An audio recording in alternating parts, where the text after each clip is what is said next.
On behalf of the General Assembly, I have the honor to welcome to the United Nations the head of state and president of the National Council of the Revolution of Burkina Faso, His Excellency Captain Thomas Sankara, and to invite him to address the Assembly. Monsieur le Président,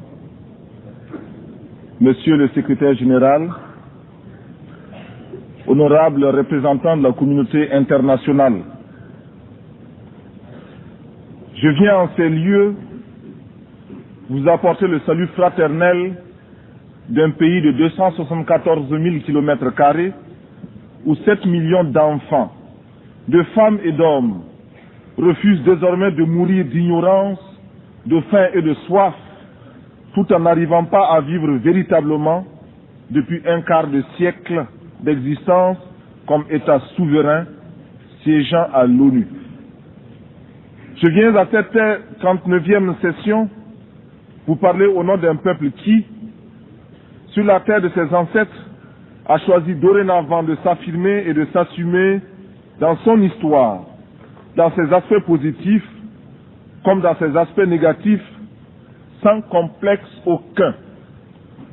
Je viens ici enfin, mandaté par le Conseil national de la Révolution du Burkina Faso, pour exprimer les vues de mon peuple concernant les problèmes inscrits à l'ordre du jour et qui constituent la trame tragique des événements qui fissurent douloureusement les fondements du monde en cette fin du XXe siècle. Un monde où l'humanité est transformée en cirque, déchirée par les luttes entre les grands et les semi-grands, battue par les bandes armées, soumise aux violences et aux pillages. Un monde où des nations, se soustrayant à la juridiction internationale, commandent des groupes de hors-la-loi vivant de rapines et organisant d'ignobles trafics de fusils à la main. Monsieur le Président, je n'ai pas ici la prétention d'énoncer des dogmes. Je ne suis ni un messie, ni un prophète. Je ne détiens aucune vérité. Ma seule ambition est une double aspiration. Premièrement, pouvoir en un langage simple, celui de l'évidence et de la clarté, parler au nom de mon peuple, le peuple du Burkina Faso. Deuxièmement, parvenir à exprimer aussi, à ma manière, la parole du grand peuple des déshérités, ceux qui appartiennent à ce monde qu'on a malicieusement baptisé tiers-monde, et dire, même si je n'arrive pas à le faire comprendre, les raisons que nous avons de nous révolter. Tout cela dénotant l'intérêt que nous portons à l'ONU. Les exigences de nos droits y prenant la vigueur et la rigueur de la claire conscience de nos devoirs. Nul ne s'étonnera de nous voir associer l'ex-Haute-Volta, aujourd'hui le Burkina Faso, à ce fourre-tout méprisé. Le tiers-monde que les autres mondes ont inventé au moment des indépendances formelles pour mieux assurer notre aliénation intellectuelle, culturelle, économique et politique. Nous voulons nous y insérer, sans pour autant justifier cette gigantesque escroquerie de l'histoire, encore moins pour accepter d'être l'arrière-monde d'un Occident répu, mais pour affirmer la conscience d'appartenir à un ensemble tricontinental et admettre, en tant que non-alignés et avec la densité de nos convictions, qu'une solidarité spéciale unit ces trois continents d'Asie, d'Amérique latine et d'Afrique dans un même combat contre les mêmes trafiquants politiques, les mêmes exploiteurs économiques. Reconnaître donc notre présence au sein du tiers-monde, c'est, pour paraphraser José Marti, affirmer que nous sentons sur notre joue tout coup donné à n'importe quel homme de ce monde. Fin de citation. Nous avons jusqu'ici tendu l'autre jour. Les gifles ont été redoublés. Mais le cœur du méchant ne s'est pas attendri. Ils ont piétiné la vérité du juste. Du Christ, ils ont trahi la parole. Ils ont transformé sa croix en massue.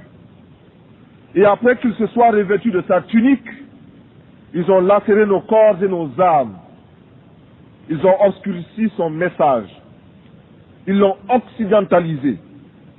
Cependant que nous le recevions comme libération universelle.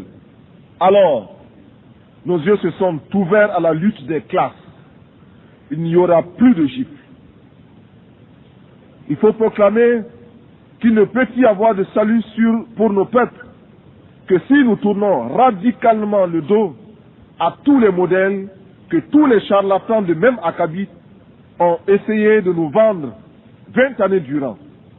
Il ne saurait y avoir pour nous de salut en dehors de ce refus-là. Pas de développement en dehors de cette structure.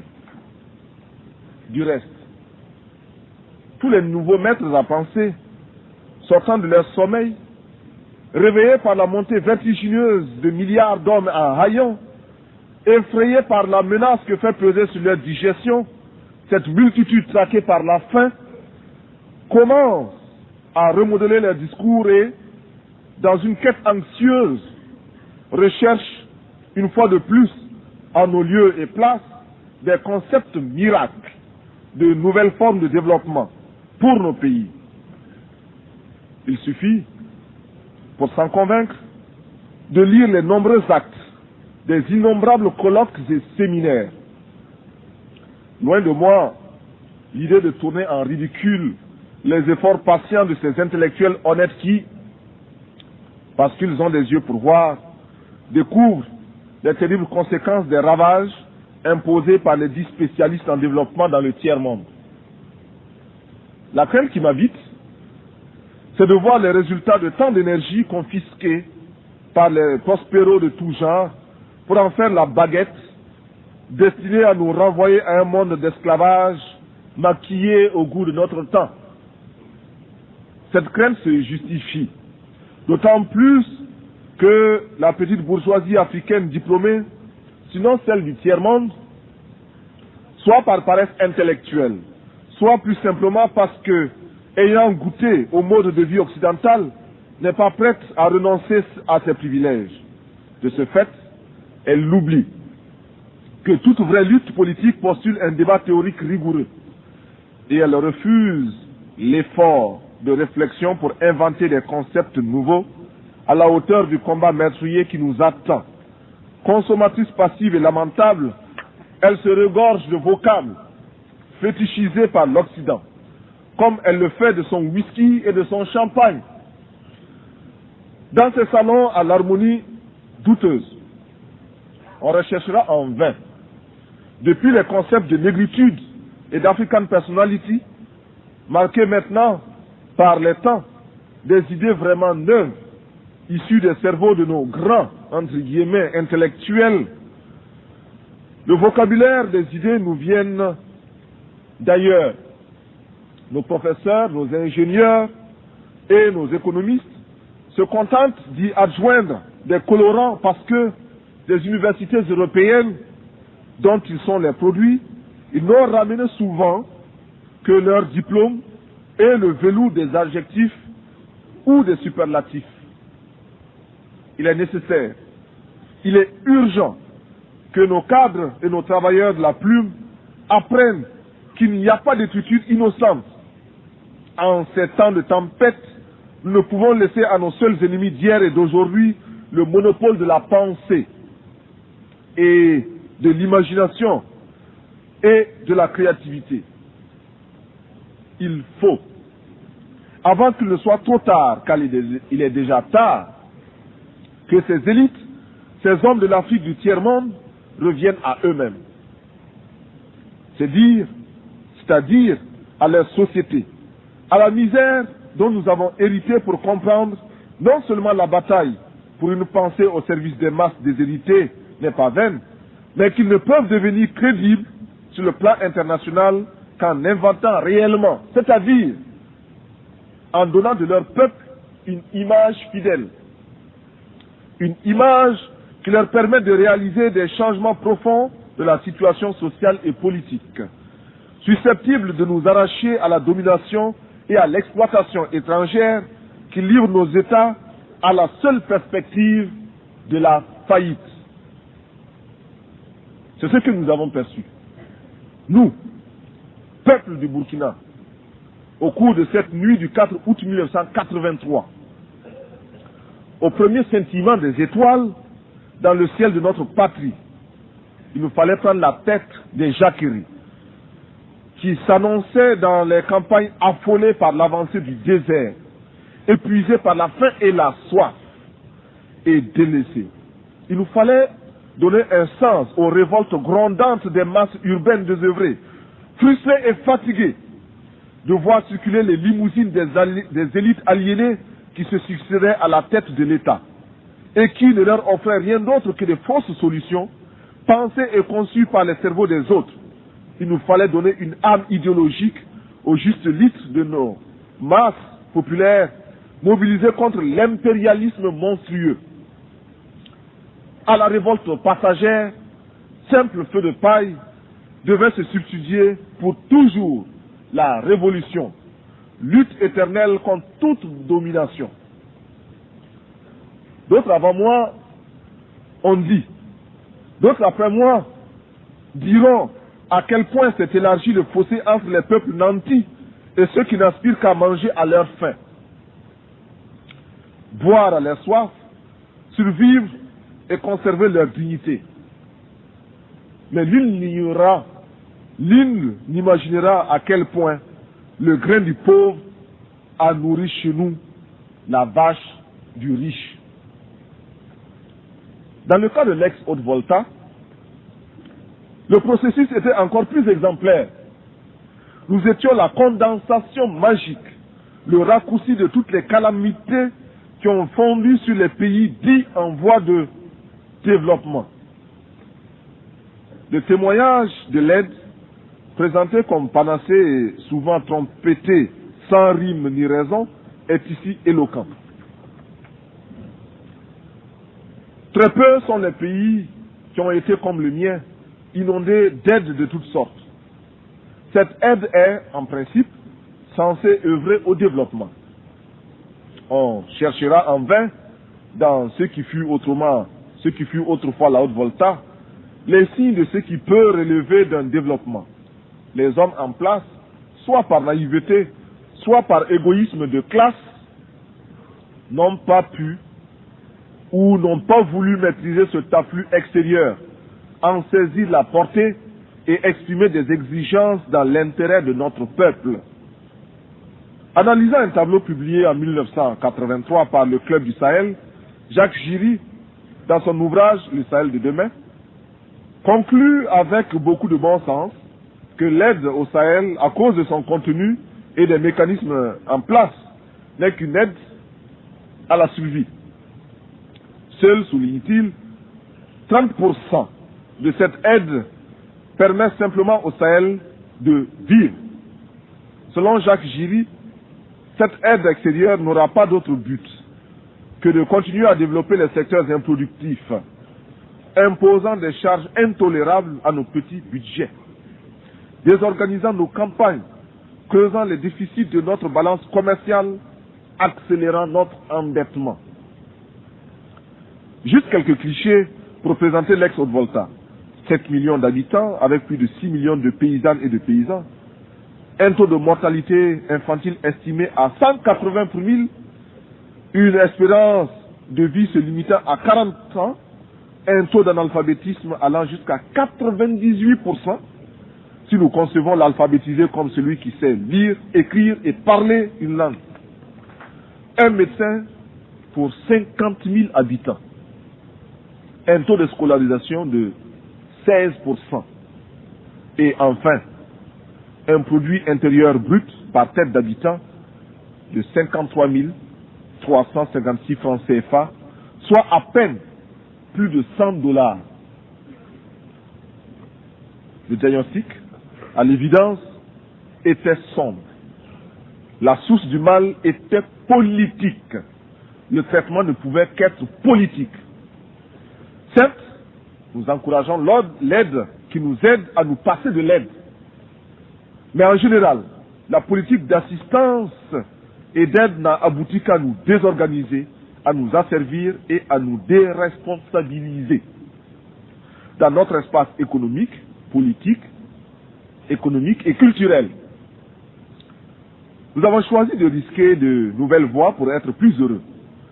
Nous avons choisi de mettre en place de nouvelles techniques. Nous avons choisi de rechercher des formes d'organisation mieux adaptées à notre civilisation, rejetant de manière abrupte et définitive toutes sortes de dictats extérieurs pour créer ainsi les conditions d'une dignité à la hauteur de nos ambitions. Refuser l'état de survie, desserrer les pressions, libérer nos campagnes d'un immobilisme moyen enjeu ou d'une répression, démocratiser notre société, ouvrir les esprits sur un univers de responsabilité collective pour oser inventer l'avenir. Briser et reconstruire l'administration à travers une autre image du fonctionnaire, plonger notre armée dans le peuple par le travail productif et lui rappeler incessamment que sans formation patriotique, un militaire n'est qu'un criminel en puissance. Tel est notre programme politique. Au plan de la gestion économique, nous apprenons à vivre simplement, à accepter à nous imposer l'austérité afin d'être à même de réaliser de grands desseins. Déjà, grâce à l'exemple de la Caisse de solidarité révolutionnaire, alimentée par les contributions volontaires, nous commençons à répondre aux cruelles questions posées par la sécheresse. Nous avons soutenu et appliqué les principes d'Alma Ata en élargissant le champ des soins de santé primaires. Nous avons fait nôtre, comme politique d'État, la stratégie globale du Gobi FFF préconisée par l'UNICEF. Par l'intermédiaire de l'UNSO, nous pensons que les Nations Unies devraient permettre aux pays touchés par la sécheresse la mise sur pied d'un plan à moyen et long terme afin de parvenir à l'autosuffisance alimentaire. Pour préparer le XXIe siècle, nous avons, par la création d'une tâche spéciale de la loterie, de la tombola dite « Instruisons nos enfants », lancé une campagne immense pour l'éducation et la formation de nos enfants dans une école nouvelle. Nous avons lancé à travers l'action salvatrice des comités de défense de la Révolution un vaste programme de construction de logements sociaux, 500 en 3 mois, de routes, de petites retenues d'eau, etc. Notre ambition économique est d'œuvrer pour que le cerveau et les bras de chaque Burkinabé puissent au moins lui servir à inventer et à créer de quoi assurer 2 repas par jour et de l'eau potable. Nous jurons, nous proclamons que désormais au Burkina Faso, plus rien ne se fera sans la participation des Burkinabés. Rien qui n'ait été au préalable décidé par nous, élaboré par nous. Il n'y aura plus d'attentat à notre pudeur et à notre dignité. Fort de cette certitude, nous voudrions que notre parole s'élargisse à tous ceux qui souffrent dans leur chair, tous ceux qui sont bafoués dans leur dignité par une minorité d'hommes ou par un système qui les écrase. Permettez-moi, vous qui m'écoutez, que je le dise, je ne parle pas seulement au nom du Burkina Faso, tant aimé, mais également au nom de tous ceux qui ont mal quelque part. Je parle au nom de ces millions d'êtres qui sont dans les ghettos, parce qu'ils ont la peau noire, ou qu'ils sont de cultures différentes, et qui bénéficient d'un statut à peine supérieur à celui d'un animal. Je souffre au nom des Indiens massacrés, écrasés, humiliés et confinés depuis des siècles dans des réserves, afin qu'ils n'espèrent à aucun droit et que leur culture ne puisse s'enrichir en convolant en noces heureuses au contact d'autres cultures, y compris celle de l'envahisseur. Je m'exclame au nom des chômeurs d'un système structurellement injuste et conjoncturellement désaxé, réduits à ne percevoir de la vie que le reflet de celle des plus nantis. Je parle au nom des femmes du monde entier qui souffrent d'un système d'exploitation imposé par les mâles. En ce qui nous concerne, nous sommes prêts à accueillir toutes les suggestions du monde entier nous permettant de parvenir à l'épanouissement total de la femme burkinabé. En retour, nous donnons en partage à tous les pays l'expérience positive que nous entreprenons avec des femmes désormais présentes à tous les échelons de l'appareil d'État et de la vie sociale au Burkina Faso. Des femmes qui luttent et proclament avec nous que l'esclave qui n'est pas capable d'assumer sa révolte ne mérite pas que l'on s'apitoie sur son sort. Cet esclave répondra seul de son malheur s'il se fait des illusions sur la condescendance suspecte d'un maître qui prétend l'affranchir. Seule la lutte libère.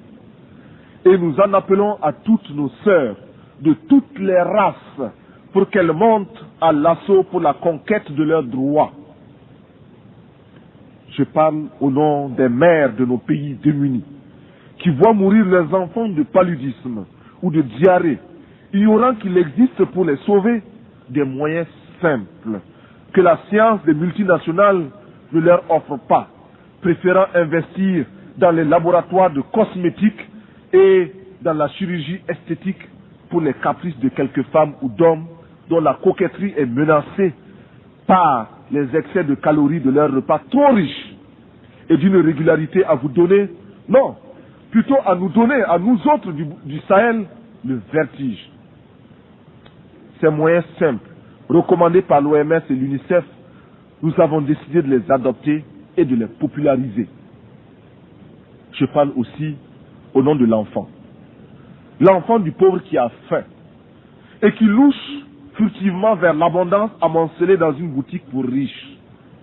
La boutique protégée par une épaisse vitre, la vitre défendue par une grille infranchissable et la grille gardée par un policier casqué, ganté et armé de matraque. Ce policier, placé là par le père d'un autre enfant qui viendra se servir, ou plutôt se faire servir, parce que présentant toutes les garanties de représentativité et de normes capitalistiques du système. Je parle au nom des artistes, poètes, peintres, sculpteurs, musiciens, acteurs, etc. Hommes de bien qui voient leur art se prostituer par l'alchimie des prestidigitations du show business. Je crie au nom des journalistes qui sont réduits soit au silence, soit au mensonge pour ne pas subir les dures lois du chômage. Je proteste au nom des sportifs du monde entier dont les muscles sont exploités par les systèmes politiques ou les négociants de l'esclavage moderne des stades. Mon pays est un concentré de tous les malheurs des peuples, une synthèse douloureuse de toutes les souffrances de l'humanité, mais aussi et surtout des espérances de notre lutte. Mais c'est pourquoi je vibre naturellement au nom des malades qui scrutent avec anxiété les horizons d'une science accaparée par les marchands de canons. Mes pensées vont à tous ceux qui sont touchés par la destruction de la nature et à ces 30 millions qui vont mourir comme chaque année abattus par la redoutable arme de la faim. Militaire, je ne peux pas oublier ce soldat obéissant aux ordres, le doigt sur la détente, et qui sait que la balle qui va partir ne porte que le message de la mort. Enfin, je veux m'indigner en pensant aux Palestiniens qu'une humanité inhumaine a choisi de substituer à un autre peuple. Hier encore martyrisé à loisir, je pense à ce vaillant peuple palestinien, c'est-à-dire à ces familles atomisées, errant de par le monde à la quête d'un asile. Courageux, déterminés, stoïques et infatigables, les Palestiniens rappellent à chaque conscience humaine la nécessité et l'obligation morale de respecter les droits d'un peuple. Avec leurs frères juifs, ils sont anti-sionistes. Aux côtés de mes frères soldats de l'Iran et de l'Irak, qui meurent dans une guerre fratricide et suicidaire, je veux également me sentir proche des camarades du Nicaragua, dont les ports sont minés, les villes bombardées et qui, malgré tout, affrontent avec courage et lucidité leur destin. Je souffre avec tous ceux qui, en Amérique latine, souffrent de la mainmise impérialiste. Je veux être aux côtés des peuples afghans et irlandais, aux côtés des peuples de Grenade et du Timor oriental, chacun à la recherche d'un bonheur dicté par sa dignité et les lois de sa culture. Je m'élève ici, au nom de tous ceux qui cherchent vainement dans quel forum de ce monde ils pourront faire entendre leur voix et la faire prendre en considération réellement. Sur cette tribune, beaucoup m'ont précédé. D'autres viendront après moi. Mais seuls quelques-uns feront la décision. Pourtant, nous sommes officiellement présentés comme égaux. Eh bien, je me fais le porte-voix de tous ceux qui cherchent vainement dans quel forum de ce monde ils peuvent se faire entendre. Oui, je veux donc parler au nom de tous les laissés pour compte, parce que je suis homme, et rien de ce qui est humain ne m'est étranger. Notre révolution au Burkina Faso est ouverte au malheur de tous les peuples. Elle s'inspire aussi de toutes les expériences des hommes, depuis le premier souffle de l'humanité. Nous voulons être les héritiers de toutes les révolutions du monde, de toutes les luttes de libération des peuples du tiers-monde. Nous sommes à l'écoute des grands bouleversements qui ont transformé le monde. Nous tirons des leçons de la révolution américaine, les leçons de sa victoire contre la domination coloniale et les conséquences de cette victoire. Nous faisons nôtre l'affirmation de la doctrine de la non-ingérence des Européens dans les affaires américaines et des Américains dans les affaires européennes. Ce que Monroe clamait en 1823, l'Amérique aux Américains, nous le reprenons en disant l'Afrique aux Africains, le Burkina Faso aux Burkinabés.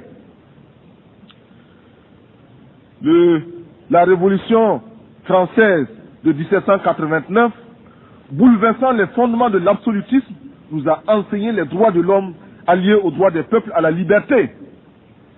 La grande révolution d'octobre 1917 a transformé le monde, permis la victoire du prolétariat, ébranlé les assises du capitalisme et rendu possible les rêves de justice de la commune française. Ouvert à tous les vents de la volonté des peuples et de leur révolution, nous instruisons aussi de certains terribles échecs qui ont conduit à de tragiques manquements aux droits de l'homme. Nous ne voulons pour conserver de chaque révolution que le noyau de pureté qui nous interdit de nous inféoder aux réalités des autres, même si, par la pensée, nous nous retrouvons dans une communauté d'intérêts. Monsieur le Président, il n'y a plus de duperie possible. Le nouvel ordre économique mondial pour lequel nous luttons et continuerons de lutter ne peut se réaliser que si nous parvenons à ruiner l'ancien ordre qui nous ignore, si nous imposons la place qui nous revient dans l'organisation politique du monde, si, prenant conscience de notre importance dans le monde, nous aboutissons au droit de regard et de décision sur les mécanismes qui régissent le commerce, l'économie et la monnaie à l'échelle planétaire. Le nouvel ordre économique international s'inscrit tout simplement à côté de tous les autres droits des peuples, droit à l'indépendance, au libre choix des formes et des structures de gouvernement, comme le droit au développement. Et, comme tous les droits des peuples, il s'arrache dans la lutte et par la lutte des peuples. Il ne sera jamais le résultat d'un acte de générosité d'une puissance quelconque. Je conserve en moi la confiance inébranlable, confiance partagée avec l'immense communauté des pays non alignés, que sous le coup de boutoir de la détresse hurlante de nos peuples, notre groupe va maintenir sa cohésion, renforcer notre pouvoir de négociation collective, se trouver des alliés parmi toutes les nations, commencer de concert avec ceux qui peuvent encore nous entendre, l'organisation d'un système de relations économiques internationales véritablement nouveau. Monsieur le Président, si j'ai accepté de me présenter devant cette illustre assemblée pour prendre la parole, c'est parce que, malgré les critiques qui lui sont adressées par certains grands contributeurs, les Nations Unies demeurent la tribune idéale pour nos revendications, le lieu obligé de la légitimité des pays sans voix. C'est cela qu'exprime avec beaucoup de justesse notre secrétaire général lorsqu'il écrit, je cite, « L'Organisation des Nations Unies est unique, en ce qu'elle reflète les aspirations et les frustrations de nombreux pays et groupements du monde entier. Un des grands mérites est que toutes les nations, y compris celles qui sont faibles, opprimées ou victimes de l'injustice, il s'agit de nous, peuvent, même lorsqu'elles sont confrontées aux dures réalités du pouvoir, y trouver une tribune et s'y faire entendre. Une cause juste, même si elle ne rencontre que revers ou indifférence, peut trouver un écho à l'Organisation des Nations Unies. Cet attribut de l'organisation n'est pas toujours prisé, mais il n'est pas moins essentiel. » Fin de citation. On ne peut mieux définir le sens et la portée de notre organisation. Aussi, est-il pour chacun de nous un impératif catégorique de consolider les assises de notre organisation, de lui donner les moyens de son action. Nous adoptons en conséquence les propositions faites à cette fin par le secrétaire général pour sortir l'organisation des nombreuses impasses, soigneusement entretenues par le jeu des grandes puissances, afin de la discréditer aux yeux de l'opinion publique. Monsieur le Président, reconnaissant les mérites, même limités de notre organisation, je ne peux que me réjouir de la voir compter de nouveaux adhérents. C'est pourquoi la délégation burkinabé salue l'entrée du 159e membre de notre organisation, l'État du Brunei Darussalam. C'est la déraison de ceux entre les mains desquels la direction du monde est tombée par le hasard des choses, qui fait obligation au mouvement des pays non alignés auxquels, je l'espère, se joindra bientôt l'État du Brunei Darussalam, de se considérer comme un des objectifs permanents de sa lutte. Le combat pour le désarmement sont des aspects essentiels parmi les premières conditions de notre droit au développement. Il faut, à notre avis, des études sérieuses, prenant en compte tous les éléments qui ont conduit aux calamités qui ont fondu sur le monde. À ce titre, le président Fidel Castro, en 1979, a admirablement exprimé notre point de vue à l'ouverture du 6e sommet des non-alignés, lorsqu'il déclarait, je cite, « Avec 300 milliards de dollars, on pourrait construire en un an 600 000 écoles pouvant recevoir 400 millions d'enfants, ou 60 millions de logements confortables pour 300 millions de personnes, ou 30 000 hôpitaux équipés de 18 millions de lits, ou 20 000 usines pouvant employer plus de 20 millions de travailleurs, ou irriguer 150 millions d'hectares de terre qui, avec les moyens techniques adéquats, pourraient alimenter 1 milliard de personnes. » Fin de citation.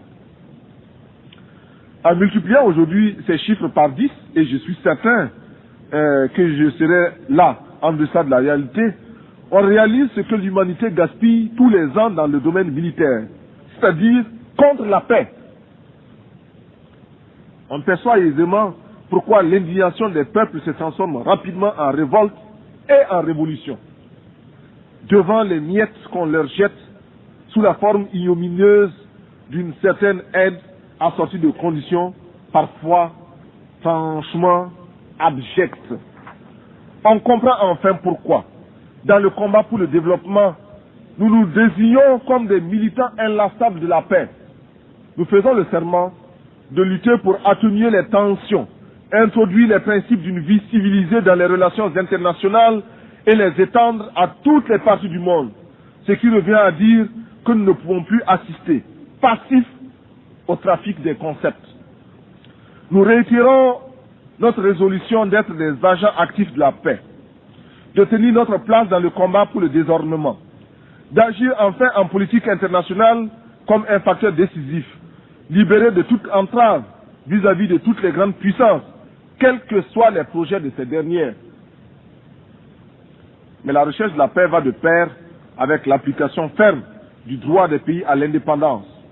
Sur ce point, le palmarès le plus impitoyable, le plus pitoyable, le plus lamentable, oui, le plus lamentable, est détenu au Moyen-Orient en termes d'arrogance, d'insolence et d'incroyable entêtement d'un petit pays, Israël, qui, depuis plus de 20 ans, avec l'inqualifiable complicité de son puissant protecteur, les États-Unis d'Amérique, continue à défier la communauté internationale au mépris d'une histoire qui, hier encore, désignait chaque juif à l'horreur des fours crématoires. Israël en arrive à infliger à d'autres ce qui fut son propre calvaire. En tout état de cause, Israël, dont nous aimons le peuple pour son courage et ses sacrifices d'hier, doit savoir que les conditions de sa propre quiétude ne résident que dans les conditions de sa propre quiétude ne résident que dans sa puissance militaire financée par l'extérieur. Israël doit commencer à apprendre à devenir une nation comme les autres nations, parmi les autres. Pour l'heure, nous tenons à affirmer, du haut de cette tribune, notre solidarité militante et agissante à l'endroit des combattants, femmes et hommes de ce peuple merveilleux de la Palestine, parce que nous savons qu'il n'y a pas de souffrance sans fin. Monsieur le Président, analysant la situation qui prévaut en Afrique, sur les plans économiques et politiques, ne pouvons pas ne pas souligner les graves préoccupations qui sont les nôtres face aux dangereux défis lancés aux droits des peuples par certaines nations qui, sûres de leurs alliances, bafouent ouvertement la morale internationale. Certes, nous avons le droit de nous réjouir de la décision de retrait des troupes étrangères au Tchad, afin que les Tchadiens, entre eux, sans intermédiaire, cherchent les moyens de mettre fin à cette guerre fratricide et donner enfin à ce peuple qui n'en finit pas de pleurer depuis de nombreux hivernages les moyens de sécher ses larmes. Mais, malgré les progrès enregistrés ça et là par les peuples africains dans leur lutte pour l'émancipation économique, notre continent continue de refléter la réalité essentielle des contradictions entre les grandes puissances, de charrier les insupportables apories du monde contemporain. C'est pourquoi nous tenons pour inadmissible et condamnons sans recours le sort fait au peuple du Sahara occidental par le royaume du Maroc, qui se livre à des méthodes dilatoires pour retarder l'échéance qui, de toute façon, lui sera imposée par la volonté du peuple sahraoui. Pour avoir visité personnellement les régions libérées par le peuple sahraoui, j'ai acquis la confirmation que plus rien désormais ne saurait entraver sa marche vers la libération totale de son pays sous la conduite militante et éclairée du Front Polisario. Monsieur le Président, je ne voudrais pas trop m'étendre sur la question de Mayotte et des îles de l'archipel malgache. Lorsque les choses sont claires, lorsque les principes sont évidents, point n'est besoin d'élaborer. Mayotte appartient aux Comores. Les îles de l'archipel sont malgaches. En Amérique latine, nous saluons l'initiative du groupe de Contadora, qui constitue une étape positive dans la recherche d'une solution juste à la situation explosive qui y prévaut. Le commandant Daniel Ortega, au nom du peuple révolutionnaire du Nicaragua, a fait ici des propositions concrètes et posé des questions de fond à qui le droit. Nous attendons de voir la paix s'installer dans son pays en Amérique centrale le 15 octobre prochain et après le 15 octobre. Et nous prenons à témoin l'opinion publique mondiale. De même que nous avons condamné l'agression étrangère de l'île de Grenade, de même nous fustigeons toutes les interventions étrangères. C'est ainsi que nous ne pouvons sans nous taire face à l'intervention militaire étrangère en Afghanistan. Il est cependant un point, mais dont la gravité exige de chacun de nous une explication franche et décisive. Cette question, vous vous en doutez, ne peut être que celle de l'Afrique du Sud. l'incroyable insolence de ce pays à l'égard de toutes les nations du monde, même vis-à-vis de celles qui soutiennent le terrorisme qu'il érige en système pour liquider physiquement la majorité noire de ce pays, le mépris qu'il adopte à l'égard de toutes nos résolutions constitue l'une des préoccupations les plus oppressantes du monde contemporain.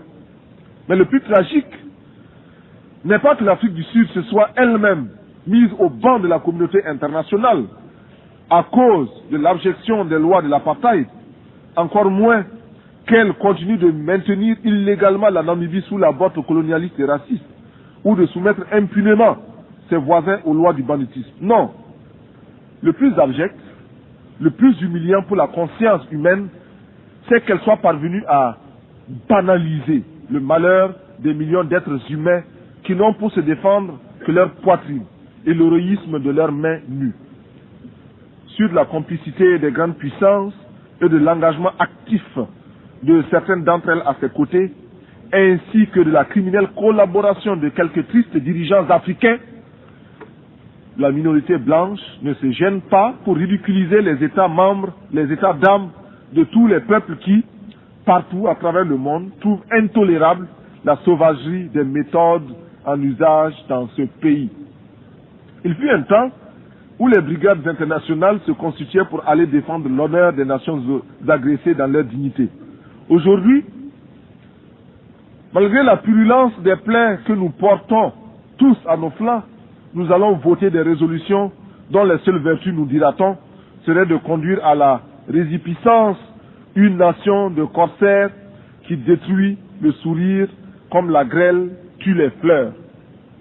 Monsieur le Président, nous allons bientôt fêter le 150e anniversaire de l'émancipation des esclaves de l'Empire britannique. Ma délégation souscrit à la proposition des pays d'Antigua et de la Barbade de commémorer avec éclat cet événement qui revêt pour les pays africains et le monde noir une signification d'une très grande importance. Pour nous, tout ce qui pourra être fait, dit ou organisé à travers le monde au cours des cérémonies commémoratives devra mettre l'accent sur le terrible écho payé par l'Afrique et le monde noir au développement de la civilisation humaine.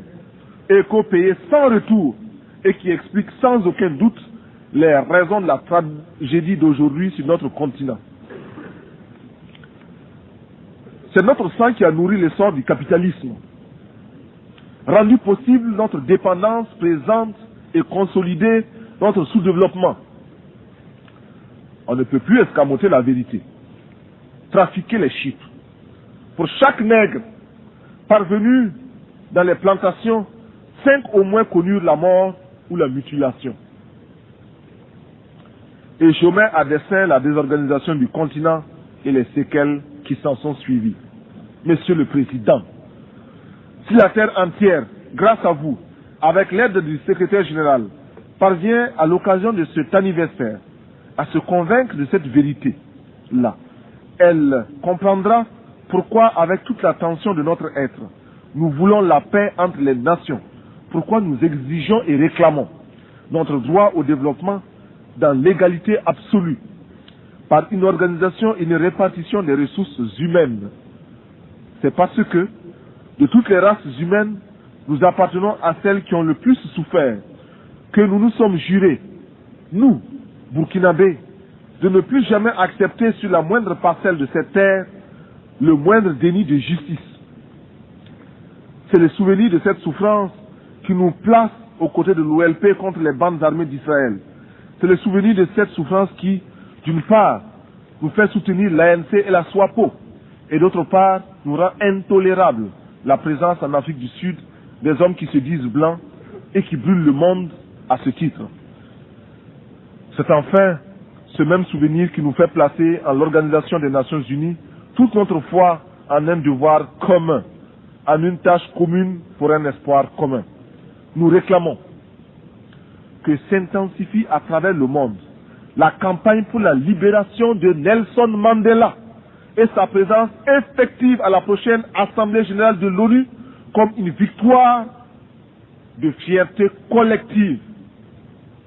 Que soit créée en souvenir de nos souffrances et en termes de pardon collectif, un prix international de l'humanité réconciliée décerné à tous ceux qui, par leur recherche, auraient contribué à la défense des droits de l'homme. Que tous les budgets de recherche spatiale soient amputés de 1/10 et consacrés à des recherches dans le domaine de la santé et visant à la reconstitution de l'environnement humain perturbé par tous ces feux d'artifice nuisibles à l'écosystème. Nous proposons également que les structures des Nations Unies soient repensées et que soit mis fin à ce scandale que constitue le droit de veto.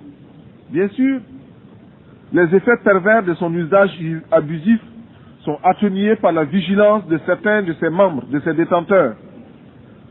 Cependant, rien ne justifie ce droit. Ni la taille des pays qui le détiennent, ni les richesses de ces derniers. Si l'argument développé pour justifier une telle iniquité est le prix payé au cours de la dernière guerre mondiale, que ces nations qui se sont arrogées ces droits sachent que nous aussi, nous avons chacun un oncle ou un père qui, à l'instar de milliers d'autres innocents arrachés au tiers-monde pour défendre les droits bafoués par les hordes hitlériennes, porte lui aussi dans sa chair les meurtrissures des balles nazies. Que cesse l'arrogance des grands qui ne perdent aucune occasion pour remettre en cause le droit des peuples. L'absence de l'Afrique du club de ceux qui détiennent le droit de veto est une injustice qui doit cesser. Enfin, ma délégation n'aurait pas accompli tous ses devoirs si elle n'exigeait pas la suspension d'Israël et le dégagement pur et simple de l'Afrique du Sud de notre organisation, lorsque, à la faveur du temps, ces pays auront opéré la mutation qui les introduira dans la communauté internationale. Chacun de nous, et mon pays en tête, devra les accueillir avec bonté et guider leurs premiers pas. Nous tenons à réaffirmer notre confiance à l'Organisation des Nations Unies. Nous lui sommes redevables du travail fourni par ces agences au Burkina Faso et de leur présence à nos côtés dans les durs moments que nous traversons. Nous sommes reconnaissants aux membres du Conseil de sécurité de nous avoir permis de présider par 2 fois cette année les travaux du Conseil. Souhaitons simplement voir le Conseil admettre et appliquer le principe de la lutte contre l'extermination de 30 millions d'êtres humains chaque année par l'arme de la faim qui, de nos jours, fait plus de ravages que l'arme nucléaire. Cette confiance et cette foi en l'organisation me fait obligation de remercier le secrétaire général, M. Xavier Pérez de Cuellar, de la visite tant appréciée qu'il nous a faite pour constater sur le terrain les dures réalités de notre existence et se donner une image fidèle de l'aridité du Sahel et de la tragédie du désert conquérant. Je ne saurais terminer sans rendre hommage aux éminentes qualités de notre président qui saura, avec la clairvoyance que nous lui connaissons, diriger les travaux de cette 39e session. Monsieur le Président, j'ai parcouru des milliers de kilomètres. Je suis venu ici pour demander à chacun de vous que nous puissions mettre ensemble nos efforts pour que cesse la morgue des gens qui n'ont pas raison, pour que s'efface le triste spectacle des enfants qui meurent de faim, pour que disparaisse l'ignorance, pour que triomphe la rébellion légitime des peuples, pour que se taise le bruit des armes et qu'enfin, avec une seule et même volonté, luttant pour la survie de l'humanité, nous parvenions à chanter en chœur avec le grand poète Novalis, je cite, « Bientôt, les astres reviendront visiter la terre d'où ils se sont éloignés pendant nos temps obscurs. Le soleil déposera son spectre sévère, reviendra étoilé parmi les étoiles. Toutes les races du monde se rassembleront à nouveau après une longue séparation. Les vieilles familles orphelines se retrouveront et chaque jour verra de nouvelles retrouvailles, de nouveaux embrassements. Alors, les habitants du temps jadis reviendront vers la terre. En chaque tombe se réveillera la cendre éteinte. Partout, brûleront à nouveau les flammes de la vie. Les vieilles demeures seront rebâties, les temps anciens se renouvelleront et l'histoire sera le rêve d'un présent à l'étendue infinie. À bas la réaction internationale, à bas l'impérialisme, à bas le néocolonialisme, à bas le fantocisme. Gloire éternelle aux peuples qui luttent pour leur liberté. Gloire éternelle aux peuples qui décident de s'assumer pour leur dignité. Victoire éternelle aux peuples d'Afrique, d'Amérique latine et d'Asie qui luttent. La patrie ou la mort, nous vaincrons. Je vous remercie.